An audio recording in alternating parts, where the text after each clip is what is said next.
Praise the lord. మీ అందరికీ నా హృదయపూర్వక వందనాలు.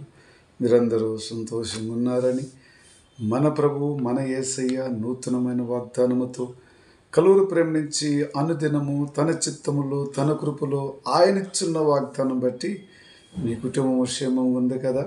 పిల్లలు మీరందరూ బాగున్నారని వాక్యముతో మనము గడుపుకుంటున్న మన కుటుంబము ప్రభునామములో ప్రార్థించుకుంటూ ఆయన నామమును అనుదినము నూతనమైన వాగ్దానం ద్వారా మనం బ్రతుకుచున్న మనమందరము కూడా యేసయ్య కృపలోనే కృపామయుడైన యెహోవా ఈరోజు మీ అందరికీ వాగ్దానముతో మీ కుటుంబాలను సంతోషపరిచి కలువరి ప్రేమలో మమ్మల్ని కూడా సంతోషపరుస్తూ ఒక వారమంతా ఆయన చిత్తములో నడిపించాడు కదా.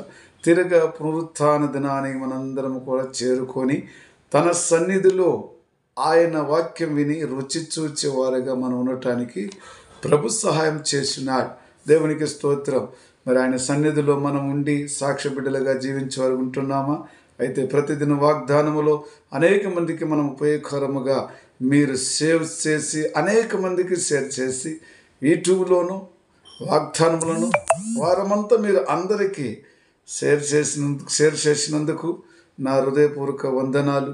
అదేవిధంగా ప్రతి వారములో కూడా మనము ప్రభునామములో ఆయన సన్నిధిలో ఉంటూ ఆయన చిత్తములో ఉంటూ వాగ్దాన ప్రకారం నడుచున్న మనందరినీ ప్రభు ఈ నెలంతా ఆశీర్వదించుతాడని మరొకసారి ప్రభునామంలో మరి మనవి చేసుకుంటూ ఈ సమయంలో ప్రభు మనల్ని ప్రేమించి మనకిచ్చినట్టు వాగ్దానము కీర్తన గ్రంథము 34వ అధ్యాయం 8వ వచనం.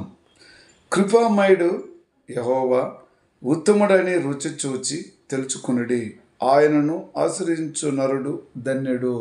కృపామయుడు యెహోవా అని తెలుసుకునుడి.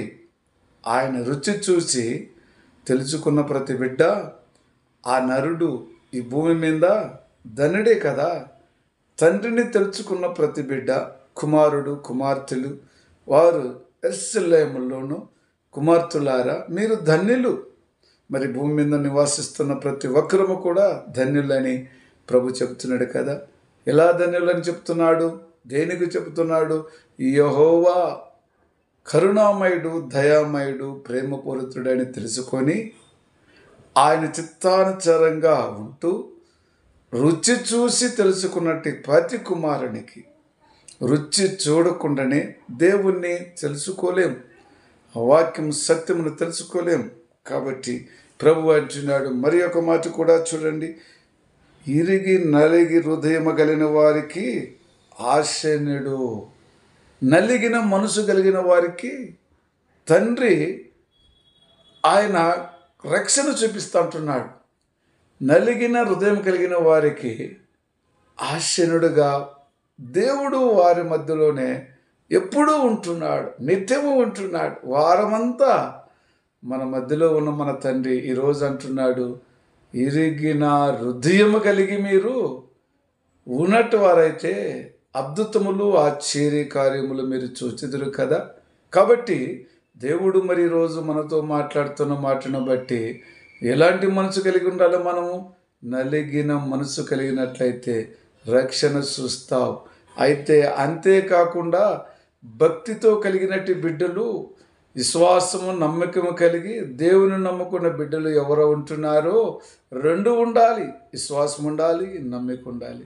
వారికి రక్షణ చూపించి వారి చుట్టూ దూతలను కావిలిగా ఉంచుతానని చెప్పిన యేసయ్యే ఈరోజు నీతో నాతో కూడా మాట్లాడుతున్నాడు. నీ కుటుంబం చుట్టూ తన దూతలు కావిలిగా ఉంచబోతున్నాడు. నీకు రక్షణ చూపిస్తున్నాడు. ఆ దేవుని కృపలో దీన మనసు కలిగి నువ్వు జీవించాలి. ఎలాంటి వాడు ఉండాలా? దీన మనసు కలిగి నువ్వు తండ్రి దగ్గర భక్తితో మొరపెట్టినట్లయితే నీ మనవి ఆయన ఆలకిస్తానంటున్నాడు. మరి దీన మనసు కలిగి మనం జీవిస్తున్నామా? అలాగైతే నీ కుటుంబాన్ని ప్రభు ఆశీర్వదించి దీవించి ఈ వారమంతా తన చిత్తంలో తన కృపలో కాపాడిన గొప్ప దేవుడు. ఆయన చెప్పిన మాట ప్రకారమే కృపామయుడైన యెహోవానే రుచి చూచి తెలుసుకునుడి. అవును కదా. మరి అలాంటి వారందరికీ ఆయన ఆ నరుడు ఎలాంటి వాడంటే ధన్యుడు అంటున్నాడు. మరి కృప చూచిన తండ్రిని రుచి చూసి తెలుసుకున్న వాడివైతే నువ్వు ధన్యుడివే కదా. మరి లోకంలో ధన్యుడిగా ఉండాలంటే ప్రభును తెలుసుకోవాలి, సత్యమును తెలుసుకోవాలి, ఆయన కృపలో నివసించాలని ప్రభు ఈరోజు మనందరికీ ఆయన కృపలో తెలియపరిచాడు. కాబట్టి ప్రియమైన సోదరులారా, మన తండ్రి మనల్ని ప్రేమించుతున్న గొప్ప దేవుని బట్టి మనము దీన మనసు కలిగిన దేవుని సన్నిధిలో ప్రార్థన చేస్తే మన ప్రార్థన మన మనవి ఆలకిస్తాడని చెప్పిన తండ్రి, ఆయన బట్టి ఈరోజు సంతోషిస్తామా, ఆనందిస్తామా? మరి చిన్న ప్రార్థన చేసుకుందాం. ప్రేమ కృపాజ్యం గల తండ్రి, పరిశుద్ధుడా, నీ పాదాలకు వందనాలు, స్తుతులు, స్తోత్రం నైనా.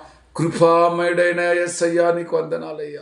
నిన్ను రుచి చూచి ఎంతమంది నీ పిల్లలు తెలుసుకోని నా ప్రభువా, సంతోషిస్తున్నారు, ఆనందిస్తున్నారు, వాళ్ళందరూ ధన్యులు అని చెప్పినావు ప్రభువా. మరి అలాంటి బిడ్డల మధ్యలో తండ్రి, భక్తి కలిగిన బిడ్డలో తండ్రి నైనా, వారి చుట్టూ నా తండ్రి నీ దేవదూతలు కావిలుగా ఉంచని చెప్పిన ప్రభువా. ఎరిగిన హృదయం కలిగిన బిడ్డలు తండ్రి నాయన, మీరు ఆశ్చర్యుడుగా ఉండి నా ప్రభు ఆశీర్వదిస్తూ దీవిస్తానని చెప్పినావు నాయన. నలిగిన మనసు కలిగిన వారి మధ్యలో రక్షింపు చూపిస్తానని చెప్పిన తండ్రి యేసయ్యా, నీకే వందనాలు, స్తుతులు, స్తోత్రం చెల్లిస్తూ వారి మంచి కాచి కాపాడిన గొప్ప దేవుడు, పునరుత్థాన బిడ్డలందరినీ సన్నిధులు ఉంచే వరకు సాయం దయచేయమని యేసుక్రీస్తు నామములో ప్రార్థిస్తున్నాను తండ్రి. Amen. Praise the Lord. God bless you.